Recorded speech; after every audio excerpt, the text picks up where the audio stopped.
Hi everyone, I just want to say thank you ever so much for all the love and support and all the shares that I've been having. It means a lot to me. Now, I've got a couple of days before I'm starting my cancer treatment, so I thought what better way to kind of kickstart things than to discuss how I'm getting my body ready for the chemotherapy. Obviously, I want it to be in its best possible state that I can. Now, I could go down the route of starting to tell you all the foods that I'm avoiding and not having, but I think really to start the journey with me, I think I'd prefer to discuss foods that we should be trying to have every single day. As you can imagine, there's probably hundreds of different foods that we ideally should be trying to incorporate in our diet on a daily basis, but there's just not enough time. So I thought, why don't we stick to the basic main 5 foods that I try and do at least by lunch and dinner, and also my smoothies in the morning. So the first one, and probably one of the most important, are our leafy green vegetables. You know, you've got your spinach and your kale. They've actually been known to help reprogram cancer cells. Now, in order to try and get this in, I've actually started doing smoothies in the morning. It does take a little while to get used to. Kind of tastes like you're drinking garden. But if you think about all of the goodness that you're putting into your body first thing, waking up that system, it's definitely something that your taste buds then just adapt to. It's also, from what I understand, better to have as much raw food as possible. So having the smoothies or even juicing, which is even better to get those nutrients straight away without having to digest any fiber. I definitely don't juice as much as I should do. It's something I'm trying to find more time to do. So certainly, first one, leafy green vegetables, get that in your diet. Second, you've got things like cabbage, broccoli. They're a master in antioxidants. Cauliflower, Brussels sprouts, especially coming up to Christmas. I guess you can get those in.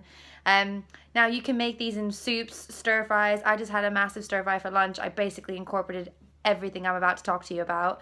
And it was delicious. It took me like 10 minutes. The lower that you fry things, the better. You're not changing their kind of nutrient makeup, I guess, from what I understand.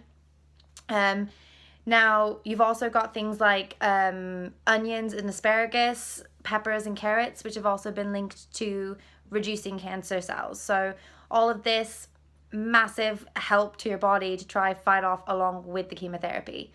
Third, which is one of my favorites, berries. All kinds of berries. You've got raspberries, blackberries, blueberries, strawberries. I actually also take a Juice Plus tablet, which is full of antioxidants, loads of different berries that I don't even think I could find if I wanted to go to Tesco's or Asda's or any other shops to try and sort of source them. Now, from what I get, they have a massive supply of vitamin C, vitamin A, good for your immunity. So even if you're not that ill, I would say get those berries in to try and make sure you're not getting any of those nasty winter colds that are going around. I know my son, he's 4, who goes to school. A lot of his friends have been poorly. I'm just waiting for him to catch it. So I've just been massively boosting up on all the berries to try and keep my immunity as high as it possibly can. Kind of a laugh when you're actually taking chemotherapy.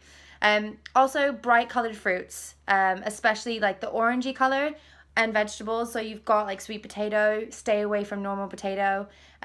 Squash, kind of tastes like a pumpkin. Really good in a butternut squash soup though. You've also got like citrus fruits. For someone who's avoiding cancer, really nice to have a little bit of that as a treat rather than dipping into the biscuits.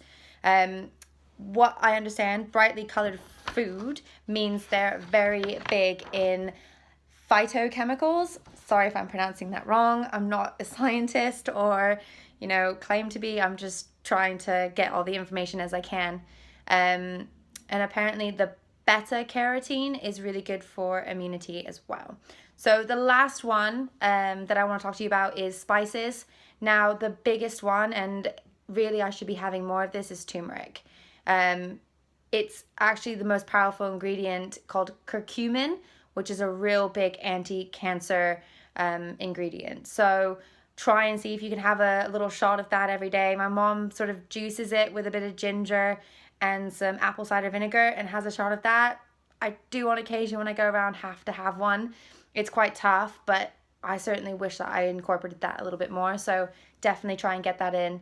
And if you're eating meat, just try and keep everything as organic as possible. Stay away from all of those extra hormones and antibiotics that, potentially could be in the foods that you're eating. Other good sources of food are going to be nuts, mushrooms, herbal teas, there's so much that your body requires that I know I certainly wasn't getting in, probably not even half that list every day. So really hope this has been found helpful to anyone. If you guys have any questions, recipes, I've got loads of cookbooks now. Really enjoy making it all. Just takes time to prepare everything. So once you get into the hang of things, it's not that bad. So thanks so much for your time and sort of watching my video, and speak to you guys soon. Bye.